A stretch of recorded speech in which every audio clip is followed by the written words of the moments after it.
Welcome back to another 30 ways in 30 days to enter Jannah with brother Sabri bin Kahla. إن الصلاة كانت على المؤمنين كتابا موقوتا. Bismillah, alhamdulillah, wa salatu wa salam ala rasulillah. Assalamu alaikum wa rahmatullahi wa barakatuhu. Today, inshallah, we'll discuss the second way of the many ways to Jannah.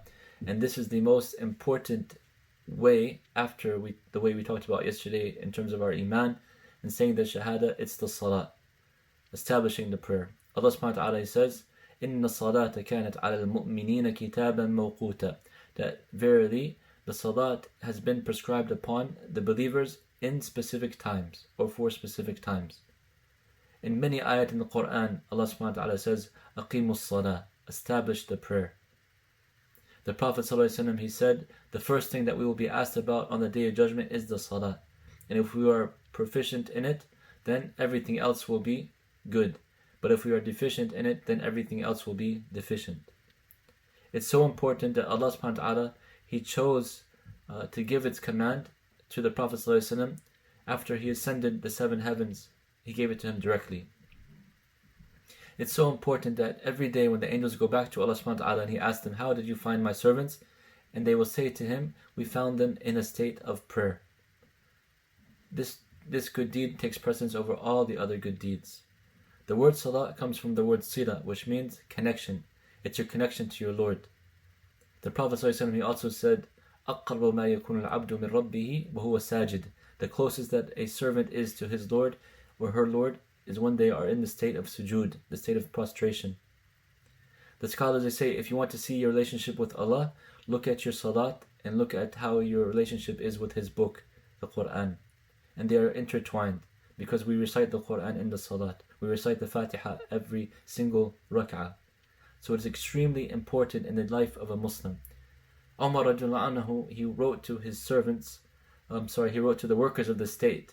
Actually, he said, إِنَّ أَهَمَّ أَمْرِكُمْ عِنْدِي الصَّلَاةِ فَمَنْ حَفِظَهَا وَحَافِظَ عَلَيْهَا حَفِظَ دِينَ. That the most important thing to me, and many, all your affairs are important to me, but the most important affair to me for you all is the salat. And whoever keeps it and protects it has protected his religion. وَمَنْ ضَيْعَهَا فَهُوَ لِمَا سِوَاهَا أَضِعَ. And whoever loses it or doesn't protect it, he is in all his other affairs more likely to be at loss. So Umar radiallahu anhu is teaching us that the salat should be a central activity of our day, in our work schedule, in our studies, in everything. The salat should be the most important thing in our daily schedule. So inshallah this month, especially in Ramadan, to try to perfect this way to Jannah and perfect your salat. Learn about its obligations, the faraid, the sunan, the wajibat, those things that make your salat better. Try to have more khushu'. Realize who you are standing in front of, the Lord of the worlds, the one who created you. It's not like any other act that you can do. Sometimes if you're talking to another person, they would think you're crazy if you start thinking about other things or looking in other directions, or not paying attention to their conversation. So how are you when you're praying to the Lord of the worlds, the creator of the heavens and the earth, the greatest, Allahu Akbar? When you say that statement and enter into salat, are you really considering it?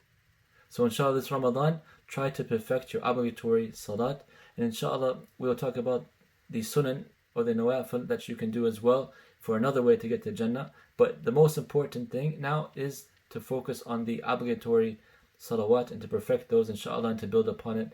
I hope your Ramadan is going well, and I will talk to you shortly. Jazakumullah khairan wa assalamu alaikum wa rahmatullahi wa barakatuhu.